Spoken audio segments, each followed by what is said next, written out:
امیدوارم حالتون خوب باشه. قراره توی این ویدیو ما در مورد رشد شخصی منحصر به فرد شما صحبت کنیم.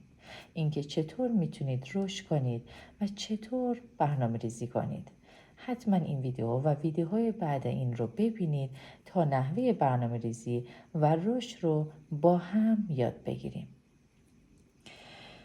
سوال اولی که برامون پیش اومده اینه که چرا هرچی بیشتر تلاش میکنم احساس میکنم هیچ پیشرفتی نداشتم. بعضی وقتا آدم احساس میکنه داره مدام تلاش میکنه، میخونه، کار میکنه، خودش رو تحلیل میکنه، ولی باز هم اون حس رضایت از پیشرفت رو نداره. یه جور خستگی درونی. یه حس این که من هنوز اونجایی که باید باشم نیستم. یادمه یکی از مراجعهام که بهتر اسمش رو تغییر بدیم، مثلا نسرین، میگفت من همه چیز رو رعایت میکنم، کتاب میخونم، ورزش میکنم، مدیتیشن میکنم، ولی باز حالم خوب نیست. انگار یه صدای درونم مدام میگه تو کافی نیستی. وقتی عمیق‌تر حرف زدیم فهمیدیم اون صدا در واقع صدای اضطراب نیست، صدای مقایسه است. صدای اون بخش از ذهن که مدام میپرسه آیا از بقیه عقب نموندی؟ آیا به اندازه دیگران موفق نشدی؟ ذهن ما عاشق مقایسه است، چون فکر میکنه با مقایسه خودش رو ایمن نگه میداره، اما در واقع ما رو از مسیر خودمون جدا میکنه. تو نمیتونی در مسیر رشد به مقصد کسی دیگه‌ای برسی. مسیر رشد شخصی و منحصر به فرده.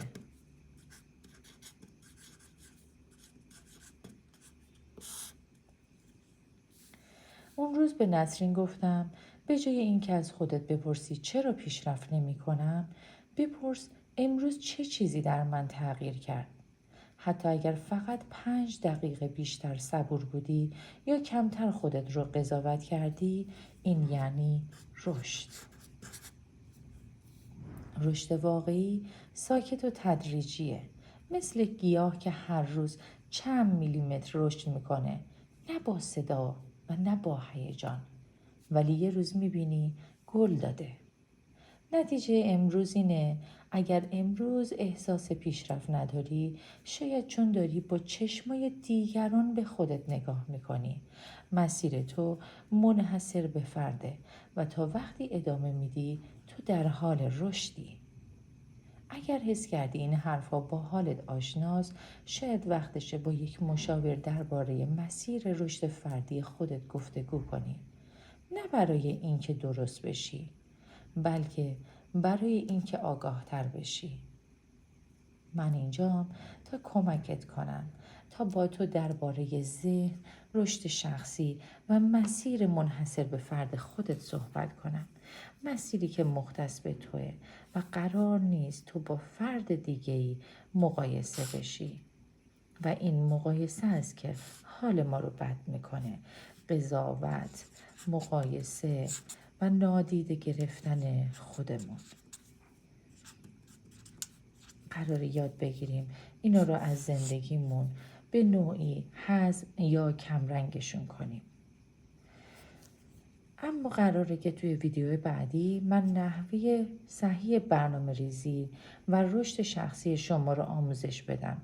حتما ویدیو بعدی رو ببینید و با من همراه باشید تا با هم یاد بگیریم که چطور برای روز، هفته، ماه و سالمون برنامه ریزی کنیم و چطور برای پیشرفت‌های کوچیکی که داریم خوشحال باشیم و این پیشرفت‌ها رو ببینیم و ازش لذت ببریم. رشدی که همراه با لذت باشه یعنی زندگی، یعنی رشد واقعی، یعنی حال خوب، چیزی که سهم من و تو باید باشه از این زندگی. ما در طول زندگی تلاش میکنیم به موقعیت‌های مختلف، جایگاه‌های مختلف، به چیزهای مختلفی که دوست داریم برسیم، اما بعد از اینکه به اون میرسیم برامون جذابیت نداره. چه اتفاقی میفته؟ چه اتفاقی میفته که من تمام مدت دوست داشتم به این پست برسم، به این جایگاه برسم، اما حالا که رسیدم چندان جذابیتی نداره. خودم رو دارم با کی مقایسه میکنم؟